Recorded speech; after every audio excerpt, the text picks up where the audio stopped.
नमस्कार प्यारे दोस्तों, स्वागत है आप सभी लोगों का। वर्ग 3 को लेकर हम अपने इम्पोर्टेंट क्लासेस लगातार चला रहे हैं अपने इस यूट्यूब चैनल पर। मैं आप सबको बता दूं कि ये मेरे 16वें नंबर की क्लास है और इस क्लास के ख़त्म होने के बाद हम जो पर्यावरण अध्ययन की जो हमारी मेन टॉपिक थे, जिसके अंदर थ्योरेटिकल जो पार्ट आता है आपका 20 नंबर का, उसको हम पूरा कम्प्लीटली कवर कर चुके हैं। ये क्लास जैसे ही अपलोड होगी तो आप सिलेबस से मैच कर लीजिएगा। ये 16 ही क्लास जो है आपके सिलेबस के अकॉर्डिंग आपको प्रदान कर दी गई है। कल से जो हमारी क्लास होगी वो पेडागोजी की क्लास होगी, जिसमें हम आपके जो पर्यावरण का पेडागोजी वाला पोर्शन है जो 10 नंबर का आता है, तो टोटल हम 30 नंबर की तैयारी कर रहे हैं। तो 10 नंबर का जो पोर्शन है वो कल से हम शुरू करने वाले हैं। तो आइए शुरू करते हैं। आज की जो हमारी क्लास होगी उसमें हम अंतरिक्ष विज्ञान के बारे में देखेंगे। अंतरिक्ष विज्ञान क्या होता है और अंतरिक्ष विज्ञान में कौन कौन सी ऐसी चीजें हैं जो वर्ग 3 के लिए आपको पूछी जा सकती हैं। आपके लगातार मुझे मैसेज प्राप्त हो रहे थे सीडीपी की क्लास के लिए, तो सीडीपी की क्लास भी हम बहुत जल्द शुरू करेंगे। कल से हम 2 क्लास लेने वाले हैं, एक सीडीपी की क्लास अलग लेंगे और पेडागोजी जो होती है उसकी क्लास लगातार अलग लेंगे। ठीक है, आज हम अंतरिक्ष विज्ञान के बारे में बात करेंगे और ये हमारे 16वें नंबर की क्लास होगी, जिसमें मेन कंटेंट के लिए हमारी जो 16 क्लास है वो आपको प्रदान कर दी गई है। प्रैक्टिस सेशंस भी मैंने लिया था, वो आप जरूर जाके देखिए। पिछली जो क्लास हमारी हुई थी वो प्रैक्टिस सेशन की हुई थी। आइए अंतरिक्ष विज्ञान के बारे में बात करते हैं। देखिए, सबसे पहले आप एक चीज समझिएगा कि जब भी हम आसमान की ओर देखते हैं तो हमको 2-4 चीजों के बारे में विशेष ध्यान रखना है। ये हमारी पृथ्वी है, अर्थात आप यहाँ पर खड़े होते हो, ये पृथ्वी है। इस पृथ्वी के ऊपर जब हम ऊपर की ओर बढ़ते हैं प्यारे दोस्तों, तो हमको अलग अलग लेयर मिलती है। जो पहली लेयर आती है इसे हम शोभ मंडल कहते हैं। क्या कहते हैं? शोभ मंडल कहते हैं। उसके बाद जो सेकेंड लेयर आती है उसे हम समताप मंडल कहते हैं। क्या कहते हैं? समताप मंडल कहते हैं। और जो तीसरे नंबर की लेयर आती है उसे हम मध्य मंडल कहते हैं, मध्य मंडल। और मध्य मंडल के बाद जो अगली लेयर आती है हमारी, वो आयन मंडल होती है। और आयन मंडल के ऊपर जब हम आसमान में जाते हैं तो उसे हम अंतरिक्ष कहते हैं। मान लीजिए कि आप पृथ्वी पर खड़े हैं और यहां पर आप कहीं खड़े हैं, तो आप जैसे जैसे ऊपर चढ़ोगे ना, वैसे वैसे आपको अंतरिक्ष के अंदर इस प्रकार से जाने को मिलेगा। यानी कि सबसे शुरुआत में जो हमारी लेयर होती है, लेयर का मतलब है कि हमारे जस्ट सिर के ऊपर से जो एटमॉस्फेयर स्टार्ट हो रहा है उसे हम शोभ मंडल कहते हैं। बादलों का बनना, बारिश का आना, तारों का बनना, यानी कि ये जितनी भी वायुमंडलीय घटनाएं होती हैं, बादल, बारिश वगैरह, ये सब यहाँ पे होती हैं। ठीक है, फिर हम आते हैं जब समताप मंडल में, तो समताप मंडल वो मंडल होता है जहां पे आपका आपने एक लेयर सुनी होगी जिसको कहते हैं ओजोन लेयर। ये ओजोन लेयर इसमें पाई जाती है। और ओजोन लेयर का मिलने का कारण है, मैंने पर्यावरण वाले चैप्टर में भी आपको समझाया था कि ओजोन लेयर के मिलने का सबसे बड़ा कारण यह है कि ये सूर्य से आने वाली पराबैंगनी किरणों को अवशोषित कर लेती है। मान लीजिए यहाँ पे सन है कहीं और सन की लाइट नीचे पृथ्वी पर आ रही होगी, तो ये यहाँ पे इसको रोक लेती है ताकि इसका प्रकाश पूरी तरीके से आपके ऊपर ना आ पाए। और इससे क्या फायदा होगा? इससे ये फायदा होगा कि जो सूर्य की लाइट आ रही है इसके अंदर पराबैंगनी किरणें होती हैं जो आपके शरीर को नुकसान पहुंचाती हैं। वो शरीर को नुकसान न पहुंचाए इसके लिए आपकी कौन सी लेयर होती है? आपकी ओजोन लेयर होती है। ओजोन लेयर जो होती है इसको डाप्सन के अंदर नापा जाता है। लेयर का मतलब समझ रहे हो? एक हवा है, ये एक गैस है और गैस बहुत दूर तक फैली हुई है। तो कोई प्रकाश मान लीजिए ऊपर से आ रहा है और यहाँ पे मान लीजिए ये लेयर इतनी चौड़ी है, इस प्रकार से फैली हुई है। अब यहां से सूर्य का प्रकाश आया तो यहां से ये गैप में पास नहीं कर पाएगा, ये वापस रिटर्न चला जाएगा इससे टकराकर। और मान लो ये नहीं होती तो सूर्य का प्रकाश आता और नीचे तक आपके ऊपर तक आ जाता। मेरी बात समझ रहे हैं आप? इसे कहते हैं ओजोन लेयर। मैं आपको इसलिए यह समझा रहा था कि जब हम अंतरिक्ष की ओर देखते हैं तो अंतरिक्ष का मतलब क्या? अंतरिक्ष का मतलब है पृथ्वी के ऊपर जब हम इन चारों लेयरों को पार करके सबसे अंतिम पॉइंट पर पहुंच जाते हैं तो इसे हम अंतरिक्ष कहते हैं। और यहीं से हमारा चैप्टर शुरू होता है जिसे हम अंतरिक्ष विज्ञान कहते हैं। अंतरिक्ष विज्ञान के अंदर आपने हाल ही में कुछ चर्चाओं के बारे में ध्यान दिया होगा, जैसे कि चंद्रयान, गगनयान, आदित्य L1, एट्रोसेट, ये सारी की सारी चीजें प्यारे दोस्तों अंतरिक्ष विज्ञान से जुड़ी हुई हैं। आइए समझते हैं अंतरिक्ष विज्ञान का जो जनरल इंट्रोडक्शन है या सामान्य परिचय है वो क्या होता है। तो देखिए, अंतरिक्ष प्रौद्योगिकी या अंतरिक्ष विज्ञान स्पेस साइंस को कहा जाता है। जब एरोस्पेस इंडस्ट्री द्वारा स्पेस में फ्लाइट्स, उपग्रह या अंतरिक्ष अन्वेषणों के उपयोग हेतु यह प्रौद्योगिकी विकसित की गई है। अर्थात नई नई जानकारी एकत्रित करने के लिए, नई इनोवेशन करने के लिए, नई खोज करने के लिए अंतरिक्ष एजेंसियां अंतरिक्ष के अंदर अपने कुछ क्या भेजती हैं, स्पेस के अंदर अपने उपग्रह भेजती हैं। तो वैसे ही इसे क्या कहते हैं, अंतरिक्ष विज्ञान कहते हैं। प्रौद्योगिकी के अंतर्गत मुख्य रूप से अंतरिक्ष यान भेजे जाते हैं, जैसे कि चंद्रयान, आदित्य L1, ऐसे गगनयान, तो ये भारत भेज रहा है। ऐसे विश्व के तमाम देश भी दूसरी दूसरी चीजें भेजते हैं। तो इसमें कृत्रिम उपग्रह भी जाते हैं, जैसे आर्यभट्ट, है ना, जैसे आपके घर का टीवी चल रहा है, क्यों चल रहा है, क्योंकि वहां पे उपग्रह से, सैटेलाइट से आपके टीवी को सिग्नल मिल रहा है ना। आपके मौसम का पता आप लगा लेते हो कि भैया 24 घंटे बाद बारिश होगी, 24 घंटे पहले कहाँ बारिश हुई, या आगामी बारिश कहाँ कहाँ हो सकती है। तो ये सब हमें कैसे पता चल रहा है, हमारी सरकार के द्वारा कुछ सैटेलाइट अंतरिक्ष के अंदर छोड़ रखे हैं, और वो सैटेलाइट ही हमें बताते हैं कि किस प्रकार से जो जलवायु होगी या जलवायु से संबंधित जितनी भी घोषणाएं हमने सुनी होगी, ये सारी इसी प्रकार होती हैं। अंतरिक्ष स्टेशनों, अंतरिक्ष अनुसंधान एवं आवश्यक संरचनाओं के विकास हेतु इसमें बल दिया जाता है। मौसम पूर्वानुमान हो, रिमोट सेंसिंग हो। रिमोट सेंसिंग का मतलब जैसे आपने देखा होगा कि एक रिपोर्ट आती है, फॉरेस्ट रिपोर्ट, और सरकार कहती है भाई इस साल फॉरेस्ट 22% बढ़ गया, 10% कम हो गया, ये एक्स्ट्रा बहुत सारी चीजें बताती है। तो ये कैसे होता है, ये सैटेलाइट बताती है हमें, क्योंकि सैटेलाइट क्या करती हैं, इनको कैच करती हैं कि भाई किस किस जगह पर आपके वृक्ष लगे हुए हैं, कहां पर फॉरेस्ट नहीं है, कहां पर पानी है। तो ये सारी की सारी चीजें ये कैच करती है अंतरिक्ष से, और फिर सरकार के द्वारा इनको क्या कर लिया जाता है, पकड़ लिया जाता है। और इन सैटेलाइट के माध्यम से ही आपको पता चलता है कि भारत में कितने फॉरेस्ट हैं, भारत में कितनी झीलें हैं, भारत में कितनी खेती होती है, कौन सी फसल पर कितनी खेती होती है। ये सब सरकार को कैसे पता चल रहा है, ये सब इन सैटेलाइट्स के माध्यम से पता चल रहा है। आपके घर का टीवी कैसे चल रहा है, सैटेलाइट्स की मदद से चल रहा है। तो ये बिल्कुल छोटी छोटी बातें आपको ध्यान रखनी है। यही हमारा अंतरिक्ष विज्ञान है, ठीक है। तो अंतरिक्ष विज्ञान के बारे में आपको ये सारी की सारी चीजें ध्यान रखनी है। अब मेरी बात आप ध्यान से सुने। मैंने अभी आपको बताया कि सर अंतरिक्ष विज्ञान एक विज्ञान है, और इस विज्ञान के अंतर्गत हम क्या पढ़ते हैं, इस विज्ञान के अंतर्गत हम उपग्रह का प्रक्षेपण करते हैं। प्रक्षेपण मतलब उपग्रह को ऊपर भेजना, कहां पर, अंतरिक्ष में भेजना, इसे कहता है प्रक्षेपण करना। जैसे कि हमने चंद्रयान भेजा, तो हमने कहा कि चंद्रयान का प्रक्षेपण हमने किया। तो इसका मतलब ये हुआ कि जब हमें किसी उपग्रह को अंतरिक्ष में भेजना होगा तो हमें कोई ना कोई संसाधन चाहिए। भाई ऐसे हाथ से तो नहीं फेंकोगे ना कि लो चंद्रयान और आपने उड़ा के फेंक दिया, है ना, जैसे दिवाली पर रॉकेट फेंकते हो, फेंकोगे ऐसे नहीं। तो इसके लिए प्रॉपर संसाधन होना चाहिए, इक्विपमेंट्स होना चाहिए, स्टेशन होना चाहिए। भाई ट्रेन कहाँ आएगी, ट्रेन पटरी पर आएगी, जहां पे स्टेशन होगा वहीं रुकेगी, कि कहीं भी रुक लेते हो ट्रेन को, नहीं ना। तो ध्यान रखना, जब भी हम चंद्रयान, आदित्य L1 या किसी भी उपग्रह की बात करेंगे तो हमको एक बात ध्यान रखना है कि भारत में एक एजेंसी है जिसको हम कहते हैं इसरो। क्या कहते हैं, इसरो। ये इसरो एजेंसी काम करती है अंतरिक्ष विज्ञान के लिए। तो भारत में जितने भी उपग्रह को भेजना हो, जितने भी सारे के सारे संसाधन को भेजना हो, ये सारा काम कौन करता है, इसरो करता है। जैसे भाई भारत में कौन सी ट्रेन किस स्टेशन पर आएगी, कौन सी ट्रेन कितनी बजे रुकेगी, किस ट्रेन में क्या जाएगा, ये कौन डिसाइड करता है, भारतीय रेलवे। वैसे ही अंतरिक्ष में कौन सा संसाधन भेजना है, अंतरिक्ष में क्या चीजें करनी है, ये सारा का सारा मेंटेनेंस या मैनेजमेंट करने का काम इसरो के पास होता है। तो इसरो एक संस्था है जो भारत में अंतरिक्ष विज्ञान के लिए काम करता है, अंतरिक्ष विज्ञान के लिए काम करता है। आइए समझते हैं इसरो के बारे में और वर्तमान में इसकी क्या स्थिति है। तो प्यारे दोस्तों, इसरो जो है सिस्टम हो, हमारे टीवी के सिस्टम हो, ये सारे के सारे रिमोट सेंसिंग हो। रिमोट सेंसिंग का मतलब होता है कि दूर से सेंस कर लेना किसी चीज को। जैसे कि कोई जंगल है और उस जंगल के बारे में हमको पता करना है कि भैया किस प्रकार का जंगल है, तो ये जो सैटेलाइट होता है, ये सैटेलाइट कुछ किरणें छोड़ता है और ये किरणें वापस जाती है सैटेलाइट में और ये पकड़ लेता है उसको। पकड़ने का मतलब है कि ये उसको कैच कर लेता है और हमें पता चल जाता है कि यहाँ पर किस प्रजाति का पेड़ लगा हुआ है। तो ये सारा का सारा काम जो है हमारी अंतरिक्ष एजेंसियां करती हैं और इससे हमारी सरकार को बहुत सारे लाभ भी होते हैं। तो इसरो को आप याद रखिएगा, ये एक प्रकार से एक संस्था है जो भारत के लिए काम करती है। आगे बढ़ते हैं और आज हम बात करेंगे गगनयान की। गगनयान क्या है? देखो, गगनयान मानव को या मानव युक्त एक मिशन है जो अंतरिक्ष में जाएगा, यानी कि मानव को लेकर जाएगा। एक व्यक्ति जाएगा इसके अंदर, आप ऐसा मान लो मानव युक्त है। जैसे कि आपको भेजना हो कहां पर, अंतरिक्ष में, तो मैं आपको किस में बिठाऊंगा, मैं मोदी जी से बात करके आपको किस में बिठा दूंगा, गगनयान में बिठा दूंगा।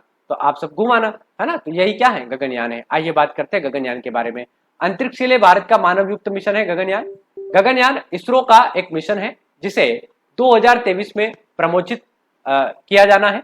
और इस मिशन के तहत क्या क्या चीजें होने वाली है, इसमें 3 उड़ानें हैं और 3 उड़ानों के अंतर्गत इनको भेजा जाएगा, जिसमें 2 मानव रहित उड़ानें होगी और 1 मानव अंतरिक्ष उड़ान होगी। यानी कि 1 मानव जाएगा और बाकी जो अंतरिक्ष उड़ानें होगी वो मानव रहित होगी। ऑर्बिटल मॉड्यूल कहे जाने वाले गगनयान सिस्टम में मॉड्यूल में 1 महिला सहित 3 भारतीय अंतरिक्ष यात्री होंगे, अर्थात मानव को अंतरिक्ष में भेजने की बात चल रही है। महिला सहित 3 अंतरिक्ष यात्रियों को भेजा जाएगा और 5 से 7 दिनों के लिए पृथ्वी से 300 से 400 किलोमीटर ऊंचाई पर ये लोग रहेंगे और पृथ्वी के ऑर्बिट में परिक्रमा करेंगे। पृथ्वी के ऑर्बिट का मतलब है कि जब पृथ्वी सूर्य की परिक्रमा करती है तो दीर्घ वृत्ताकार कक्षा में परिक्रमा करती है। ये मान लीजिए पृथ्वी है, ये पृथ्वी है और ये बीच में सन है, इसकी ये परिक्रमा कर रही है। तो ये पृथ्वी क्या करती है, दीर्घ वृत्ताकार कक्षा में चक्कर लगाती है। तो ये जितना दूर होगा, यानी कि पृथ्वी कहां पर चक्कर लगा रही है, उसे ही हम ऑर्बिट कहते हैं। ऑर्बिट के बारे में आपको ये चीजें ध्यान रखनी है। आगे बढ़ते हैं। देखिए इसरो का गगनयान मिशन क्या कहता है भाई, ये इसरो का जो गगनयान मिशन है ये बताता है कि किस प्रकार से आप यहाँ पर चीजों को आगे लेकर जाने वाले हो। ठीक है सर, तो इसको थोड़ा सा आप ध्यान रखिएगा। चलिए ठीक है, गगनयान मिशन जो है इसमें चालक के साथ आपको ले जाना होता है। अब देखो एक बात यहाँ पे बड़े प्यार से मैं आपको समझा रहा हूं कि जब मैंने आपसे कहा कि सर हम जो है चांद पर जाएंगे या बहुत सारे और दूसरी चीजें करने वाले हैं, तो आपके दिमाग में होगा कि सर अगर हमने चंद्रयान को भेजना है तो हमें क्या ऐसी चीजें करनी पड़ेगी, या चंद्रयान अगर आसमान में जाएगा तो हमें उसके लिए कुछ न कुछ चाहिए भेजने के लिए। जैसे आपको एक सिटी से दूसरे सिटी जाना है तो आपको बस चाहिए, चाहिए ना चाहिए। तो जब हमको चंद्रयान को ऊपर भेजना है तो हमको क्या चाहिए, हमें चाहिए अंतरिक्ष यान।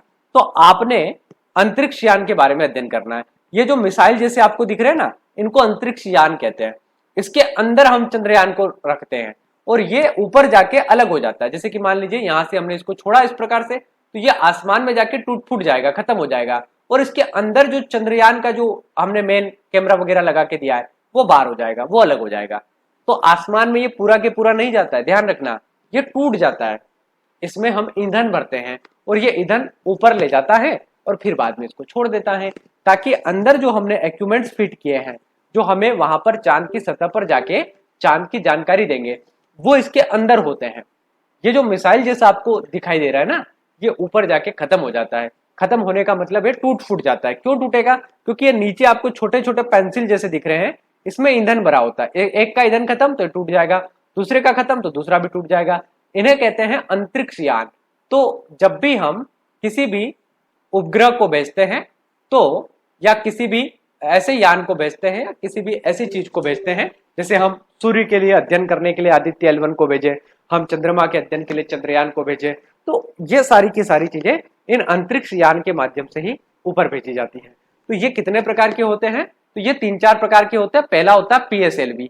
पहला क्या है, PSLV। ये सबसे साधारण है, शुरुआत में इसको बनाया गया था, आप बस इसका नाम याद रखेंगे, डिटेल इसका नहीं पढ़ना है अपने को। एक आपका होता है GSLV, एक क्या होता है GSLV, और एक होता है SSLV। क्या होता है SSLV, बस ये नाम याद रखना है, कुछ भी नहीं पढ़ना है। आप चाहो तो इस PDF में सारी चीजें हैं, आप स्क्रीनशॉट लेके इसको पढ़ सकते हो। लेकिन आप वर्ग 3 की तैयारी कर रहे हो और मुझे नहीं लगता कि वर्ग 3 में ये इतना डिटेल अंतरिक्ष विज्ञान के बारे में पूछेगा। अंतरिक्ष विज्ञान के बारे में आपसे बस इतना पूछेगा कि राकेश शर्मा कौन थे, सुनीता विलियमसन कौन है, कल्पना चावला कौन है। वर्ग 3 में यही पूछा जाएगा। तो आप केवल अपने दिमाग में बिठा के रखें कि GSLV, PSLV और SSLV ये क्या होते हैं, अंतरिक्ष यान होते हैं, यान है ना, इनको कहते हैं अंतरिक्ष यान। और ये अंतरिक्ष यान इसलिए काम में आते हैं ताकि हम किसी भी उपग्रह को आसमान में या अंतरिक्ष में भेज सके, तो ये अंतरिक्ष यान काम में आते हैं। अब हम अंतरिक्ष में जाने वाले उन लोगों के बारे में बात करेंगे जिन्होंने अलग अलग देश से अंतरिक्ष की यात्राएं की और अपने अपने अनुभव साझा किए। तो वर्ग 3 में यहीं से सबसे ज्यादा प्रश्न पूछे जाते हैं। तो सबसे पहले है यूरी गागरिन। यूरी गागरिन के बारे में ध्यान रखना, ये सोवियत संघ से आती है और सोवियत का जो अंतरिक्ष कार्यक्रम है उसके अंतर्गत इनको भेजा गया था। एक का नाम है एलन शेपार्ड, ये अमेरिका से आते हैं। और नासा, अमेरिका की एक स्पेस एजेंसी है नासा, जैसे हमारी इसरो है वैसे ही अमेरिका में नासा होता है, ठीक है। तो अमेरिका के द्वारा इसको भेजा गया था। आपने ये नाम बचपन में बहुत सुना होगा, इनका नाम है नील आर्मस्ट्रॉन्ग। ये चंद्रमा पर गए थे, चांद पर इन्होंने अपना पहला कदम रखा था। तो संयुक्त राज्य अमेरिका के हैं और ये किसकी तरफ से भेजे गए थे? नासा। वे खुद नहीं जा सकते ना, जैसे मेरी इच्छा हो गई कि मुझे अंतरिक्ष में जाना है, क्या जा सकता हूँ? मुझे किससे संपर्क करना पड़ेगा? अगर मैं भारत में रहता हूँ तो मुझे इसरो से संपर्क करना पड़ेगा, और अगर मैं अमेरिका में रहता हूँ तो मुझे नासा के पास जाना पड़ेगा। तो नासा एक स्पेस एजेंसी है जो काम करती है किसके लिए? अमेरिका के लिए। और इसरो भी एक स्पेस एजेंसी है जो काम करती है भारत के लिए, है ना। एक का नाम है वेलिटा तेरेस्कोवा, ये सोवियत संघ की है, और ये रूस के हैं, सोवियत संघ रूस, ठीक है। स्टेली राइट, इनके बारे में हम डिटेल में अध्ययन करेंगे। संयुक्त राज्य अमेरिका नासा के द्वारा भेजे गए थे। जॉन ग्लेन संयुक्त राज्य अमेरिका नासा के द्वारा भेजे गए थे। भारत का नाम आपको इसरो का नहीं दिख रहा होगा ना कहीं भी। बज एल्ड्रिन, क्योंकि उस समय भारत इतना आगे नहीं था। संयुक्त राज्य अमेरिका, इनका नाम है बज एल्ड्रिन, इनके बारे में भी अध्ययन करेंगे हम। नासा, सुनीता विलियमसन संयुक्त राज्य अमेरिका की है ये, और ये भी नासा के द्वारा भेजी गई थी। कल्पना चावला, ये भारत में जन्मी है और भेजी किसके द्वारा गई थी? ध्यान रखना, नासा के द्वारा। इसरो ने नहीं भेजा था, ठीक है। भेजा किसने था? नासा ने। तो नासा की तरफ से गई थी, ठीक है भारत की। पेगी विटसन संयुक्त राज्य अमेरिका, नासा के द्वारा भेजी गई थी। फ्यूदो कोर्चिन, ये रूस की है, और रोस्कोमस एक एजेंसी है, उसके द्वारा भेजी गई थी। ये सरकार की एजेंसी है ना। अब ध्यान रखना, एक नई एजेंसी आगे है जिसका नाम है स्पेस एक्स। स्पेस एक्स, तो पूछे स्पेस एक्स क्या है? तो ये एलन मस्क की एक स्पेस एजेंसी है जो कि प्राइवेट है ना। बड़ी इंटरेस्टिंग बात है, ये प्राइवेट है, ठीक है। किसकी है? एलन मस्क की, जिनका ट्विटर है ना। कोइची वकाटा, ये जापान का है, ये जापान की एजेंसी के द्वारा, जापान की जो एजेंसी उसे जाक्सा कहते हैं ना। जैसे नासा अमेरिका की है, इसरो भारत की है, जाक्सा कहाँ की है? जापान की है। जेसिका, इनका नाम है जेसिका, ये संयुक्त राज्य अमेरिका नासा के द्वारा भेजे गए थे। लियू यांग, ये चाइना की है, और ये चीन अंतरिक्षीय एजेंसी के द्वारा भेजे गए थे। और चाइना की जो एजेंसी है उसका नाम है CNSA, है ना, CNSA, ये चाइना की है, ठीक है। राकेश शर्मा, ये भारत के हैं, और ये भी भेजे गए थे, भारत के हैं ये, ठीक है। और भारतीय अंतरिक्ष अनुसंधान इसरो के द्वारा भेजे गए थे। तो राकेश जी शर्मा किसके द्वारा भेजे गए थे? इसरो के द्वारा भेजे गए थे। मैं जैमसिन, ये संयुक्त राज्य अमेरिका के हैं, और ये नासा के द्वारा भेजे गए थे। तो ये इंपॉर्टेंट नाम हो गए। अब कुछ हमारे यहाँ पे कुछ प्रमुख वैज्ञानिक हुए हैं अंतरिक्ष विज्ञान को लेकर, इनके बारे में थोड़ा सा आप देख लीजिए, क्योंकि वर्ग 3 में यहाँ से प्रश्न पूछा जाएगा। एक नाम आप याद रखना जिनका नाम है विक्रम साराभाई, ठीक है। क्या नाम है इनका? विक्रम साराभाई। विक्रम अंबालाल साराभाई इनका पूरा नाम है। ये भारतीय अंतरिक्ष अनुसंधान के प्रमुख व्यक्ति हैं। यानी कि जब हमारा इसरो पहली बार बना था ना, तो इसके पहले अध्यक्ष इन्हीं को बनाया गया था। तो विक्रम अंबालाल साराभाई भारतीय हैं, और ये इसरो के पहले अध्यक्ष बने थे, इसलिए हमें इनको याद करना है। जैसे हम अंतरिक्ष यात्रा शुरू करते हैं या अंतरिक्ष के बारे में अध्ययन करते हैं, तो विक्रम अंबालाल साराभाई एक बड़ा नाम है। इनके द्वारा ही शुरुआत में बहुत सारी चीजों को किया गया। एक नाम आप याद रखेंगे यू रामचंद्रन का, इनका नाम है यू रामचंद्रन। 1975 के अंदर, ये आपको दिख रहा होगा, यू रामचंद्रन। 1975 में भारत में प्रथम कृत्रिम उपग्रह जो आर्यभट्ट, आपने सुना होगा, बचपन में आपने पढ़ा भी होगा 10th क्लास के अंदर, कि भारत ने अपना पहला अंतरिक्ष उपग्रह कहाँ लॉन्च किया था? 1975 में आर्यभट्ट लॉन्च किया था। तो उस समय इनको पद्म भूषण से सम्मानित किया गया था, और 1976 में इन्हें पद्म भूषण मिला, और 2017 में इन्हें पद्म विभूषण मिला। तो 2017 में पद्म विभूषण और 1976 में पद्म भूषण से सम्मानित किया गया। भारत सरकार के द्वारा इन्हें अवार्ड दिया गया। क्या नाम है इनका? यू रामचंद्र राव, ठीक है। तो आर्यभट्ट में इनकी काफी भूमिका थी। अब एक नाम है माधव राव, ये भारत अंतरिक्ष कार्यक्रम विकास में इनकी महत्वपूर्ण भूमिका रही है। 1999 में इनको पद्म भूषण तथा 2009 में इन्हें पद्म विभूषण सम्मान से सम्मानित किया गया। इनका नाम याद रखिएगा, जी माधवन नायर, ठीक है। प्रश्न पूछा जाएगा वर्ग 3 में कि बताइए इनमें से किसको जो है 2009 के अंदर पद्म विभूषण से सम्मानित किया गया। भारत में अवार्ड मिलते हैं, आपको पता है, एक पद्मश्री मिलता है, सबसे छोटा अवार्ड माना जाता है इसको। उसके बाद पद्म भूषण मिलता है ना, ये सेकंड नंबर पे सबसे बड़ा अवार्ड होता है। उसके बाद पद्म विभूषण मिलता है ना, पद्म विभूषण, और फिर मिलता है भारत रत्न। तो इस प्रकार से हमारे यहाँ पे अवार्ड मिलते हैं, ठीक है। तो ये पहली कैटेगरी है, सेकंड है, थर्ड है, और ये 4 है। तो ये जो दोनों व्यक्ति हैं, इनको ये दोनों मिल चुके हैं। कौन कौन से? एक तो पद्म विभूषण भी, पद्म भूषण भी। पद्मश्री मतलब एक सबसे छोटा अवार्ड माना जाता है, और भारत रत्न सबसे बड़ा, ठीक है। अब एक व्यक्ति नाम याद रखना जिनका नाम है सतीश धवन, ठीक है। ये सुपरसोनिक विंड टनल के विकास में इनकी भूमिका रही है, और 1971 में पद्म भूषण सम्मान से सम्मानित किया गया। इनका सम्मान तब भी बढ़ गया था जब हमने सतीश धवन अंतरिक्ष केंद्र लॉन्च किया था। यानी कि जो सतीश धवन अंतरिक्ष केंद्र है इन्हीं के नाम पर है, जहां से हम जितने भी उपग्रह वगैरह का प्रक्षेपण करते हैं ये इन्हीं के नाम पे सेंटर बना हुआ है, जो कि आंध्र प्रदेश के अंदर आता है। वहां से ही हम अपने सारे के सारे उपग्रह को ऊपर भेजते हैं और उस स्टेशन का नाम ही हमने क्या रख दिया, सतीश धवन अंतरिक्ष केंद्र रख दिया। ठीक है, एक और नाम आप याद रखेंगे, इनका नाम है के राधाकृष्णन। ये मंगलयान के प्रक्षेपण के दौरान इसरो के अध्यक्ष थे। यानी कि जब 2008 में हमने मंगलयान को मतलब 2008 के आसपास जब मंगलयान को भेजा था तो ये इसके मेन थे, इसरो के मेन थे ना। इसरो का एक अध्यक्ष होता है और वर्तमान में कौन अध्यक्ष है मैंने आपको बताया था। ठीक है, मंगल जो यान है उसमें सफल प्रक्षेपण के दौरान इन्हें श्रेय दिया जाता है, के राधाकृष्णन। ठीक है, तो मंगलयान को आप याद रखेंगे। उसके बाद है एस किरण कुमार, ये इसरो के पूर्व अध्यक्ष हैं और मंगलयान के पेलोड्स के निर्माण में इनकी भूमिका रही है ना। पेलोड्स मतलब जहाँ पे जैसे मंगलयान है ना, तो मंगलयान कुछ ऐसा होगा, इस प्रकार से नीचे टायर लगे होंगे और इसको हम उस गाड़ी में पैक कर देते हैं। कौन सी गाड़ी में, जो मैंने आपको बताई थी, तो उस गाड़ी में पैक करके इसको भेजा जाता था। ठीक है, ताकि ये बड़ी आसानी से ऊपर चला जाए। ठीक है, अब एक और नाम आप याद रखिएगा, इनका नाम है मोमिता दत्ता, है ना। क्या नाम है इनका, मोमिता। मोमिन भूमिका में होता है, क्यों होता है, क्योंकि उसी का दारोमदार होता है सारी चीजें करने का। इसलिए आपने देखा होगा मोदी जी ने इनको गले भी लगाया था और जब चंद्रयान उड़ रहा था तो वो अनसक्सेसफुली वहां पे लैंड हुआ था। अभी वाला तो लैंड हो गया, लेकिन 2019 की मैं बात कर रहा हूँ, अभी वाला तो प्रॉपर चला गया है। लेकिन इसके पहले देखो, एक हुआ था 2008 के आसपास, ठीक है, एक हुआ था आपका 2019 में, तो ये पहुंच गया था लेकिन लास्ट मोमेंट पे संपर्क टूट गया था। और अभी जो पहुंचा 23-24 वाला, तो वो तो कंप्लीटली पहुंच गया, उसमें कोई दो राय नहीं है। तो 2019 वाला जब पहुंचा था तो के सिवन इसके अध्यक्ष थे इसरो के, इनकी मैं बात कर रहा हूं। तो ये के सिवन है। अब हम एक एक करके अंतरिक्ष में जाने वाले उन लोगों के बारे में अध्ययन करते हैं। यहां से ध्यान रखना, वर्ग 3 में सबसे ज्यादा प्रश्न पूछे गए हैं। तो सी टेट हो या वर्ग 3 हो, स्टेट हो, किसी भी स्टेट का पेपर हो, सबसे ज्यादा यहीं से प्रश्न पूछे गए हैं। और पूछा यह जाता है कि भैया यूरी गागरिन जो है कहाँ के हैं, या यूरी गागरिन ने क्या किया है। तो एक एक करके अध्ययन करते हैं। सबसे पहले यूरी गागरिन की बात करते हैं। यूरी गागरिन अंतरिक्ष में जाने वाले पहले इंसान थे। ठीक है, यूरी गागरिन पहले इंसान थे जो अंतरिक्ष में गए थे। गागरिन गए थे 1961 में। पूछा जाएगा यूरी गागरिन कब गए थे, 1961 में गए थे और वोस्तोक 1 उड़ान से गए थे और 108 मिनट तक इनकी ये उड़ान चली थी।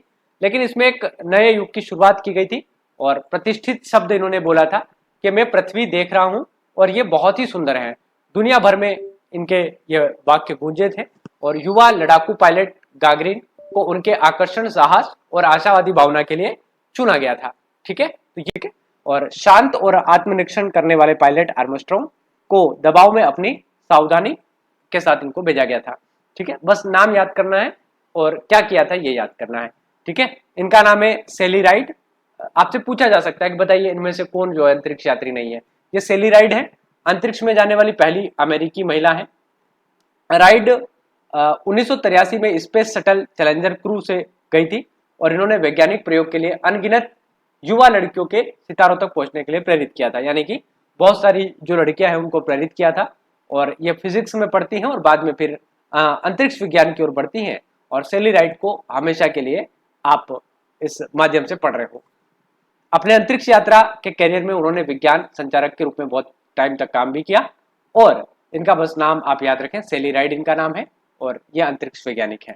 ठीक है, अब एक और नाम आपके सामने आ रहा है, बज। इनका नाम है बज एल्ड्रिच, है ना, अंग्रेजी नाम है। आर्मस्ट्रॉन्ग के साथ गए थे ये चंद्रमा पर। तो नील आर्मस्ट्रॉन्ग के साथ जाने वाले जो व्यक्ति थे इनका नाम था बज एल्ड्रिच। ठीक है, इनका नाम क्या था, बज एल्ड्रिच। ठीक है, तो आर्मस्ट्रॉन्ग के साथ गए थे ये और ये आपके नील आर्मस्ट्रॉन्ग के साथ जाने वाले व्यक्ति थे और कुशल पायलट इंजीनियर थे और चंद्रमा पर ये गए थे। ठीक है, तो इतना ही इनका नाम बस आप याद रख लीजिए, बेल एल्ड्रिच। ये है सुनीता विलियमसन। सुनीता विलियमसन के बारे में आपको ध्यान रखना है, किसी भी महिला द्वारा सबसे लंबे समय तक अंतरिक्ष में रहने का रिकॉर्ड इन्हीं के नाम है और ये 322 दिन तक अंतरिक्ष में रही थी। ठीक है, विलियमसन ने 4 अंतरिक्ष शटल मिशनों में भाग लिया था और अंतरराष्ट्रीय जो एजेंसी है अंतरिक्ष की, जिसे ISS कहते हैं, इसमें इन्होंने सेवा दे चुकी है। ठीक है, नौसेना अधिकारी और हेलीकॉप्टर पायलट विलियमसन की दृढ़ता और समर्पण के लिए उनको हमेशा याद किया जाएगा और बहुत ही गहरे अनुभव इन्होंने भारत के साथ साझा भी किए थे और विश्व के अलग अलग देशों के साथ इन्होंने अपने अनुभव साझा किए थे। वर्ग 3 में यही पूछा जाता है कि सुनीता विलियमसन कौन थी, यूरिका ग्रीन कौन है, बिल्कुल बेसिक प्रश्न आपसे पूछे जाएंगे, तो आप बिल्कुल इसके डीप में जाने का प्रयास ना करें।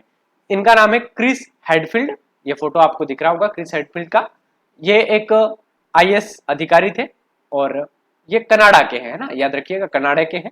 और इनका जब आकर्षण बना स्पेस की तरफ यानी कि अंतरिक्ष की ओर बढ़ा, तो स्पेस ऑडिटी के रूप में इनको गायन के लिए प्रसिद्धि प्राप्त की और अंतरिक्ष में रिसर्च करने के लिए इनको भेजा गया।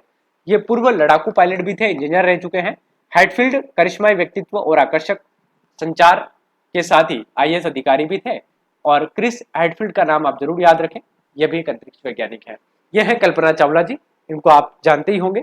ये भारतीय मूल की है, इनका जन्म भारत में हुआ था और ये नासा की तरफ से भेजी गई थी। करनाल हरियाणा में इनका जन्म होता है और भारतीय मूल की है, इसलिए आप जरूर याद रखें। पहली महिला अंतरिक्ष यात्री बनी थी। 1997 में इन्होंने स्पेस शटल कोलंबिया पर सवार होकर अपने ऐतिहासिक मिशन की शुरुआत की थी। कल्पना चावला बाद में वापस नहीं लौटी, आप सब ने इनके बारे में जरूर पढ़ा होगा। अपने 2 अंतरिक्ष उड़ानों के दौरान कल्पना चावला 30 से ज्यादा दिन इन्होंने अंतरिक्ष में बिताए और वैज्ञानिक शोध के लिए रोबोटिक उपग्रह के माध्यम से कुशलता पूर्वक इन्होंने स्थापित भी किया था। ठीक है, तो कल्पना चावला आप याद रखें, आपके भारत के हरियाणा राज्य से ये आती हैं। यह है राकेश शर्मा और राकेश शर्मा के बारे में बस आप ध्यान रखना कि ये अंतरिक्ष में जाने वाले पहले भारतीय नागरिक हैं, है ना। और इतिहास में अपना नाम ये अमर करके जाते हैं। 1984 में ये सोवियत का जो सोयू T11 है उस वाहन पर सवार होकर जाते हैं। मैंने वाहन के बारे में आपको बताया है ना, कि 7 दिवसीय मिशन पर गए थे और वायुसेना पायलट के रूप में इनको भेजा गया था। और ये चिकित्सा प्रयोग और पृथ्वी अवलोकन के लिए जो राकेश शर्मा जी अंतरिक्ष में गए थे उनको है चंद्रयान मिशन 3, है ना। तो इसको 2023 में लॉन्च किया गया था, तो 14 जुलाई 2023 इसको भी आप याद रखें क्योंकि नया है इसलिए पूछा जा सकता है। तो चंद्रयान याद रख लेना, मिशन गगनयान आप याद रख लेना और जितने भी कल्पना चावला, सुनीता विलियमसन उनके बारे में जो मैंने आपको बताया ये सारी चीजें आप याद रख लेना। चंद्रयान 3 का उद्देश्य क्या था? चंद्रमा की सतह पर सुरक्षित लैंडिंग और चंद्रमा को घूमते हुए प्रदर्शित करना, है ना। ये दक्षिण ध्रुव पे गया है ना, चंद्रमा मिशन पर जब हम गए तो हम दक्षिण ध्रुव पर उतरे थे।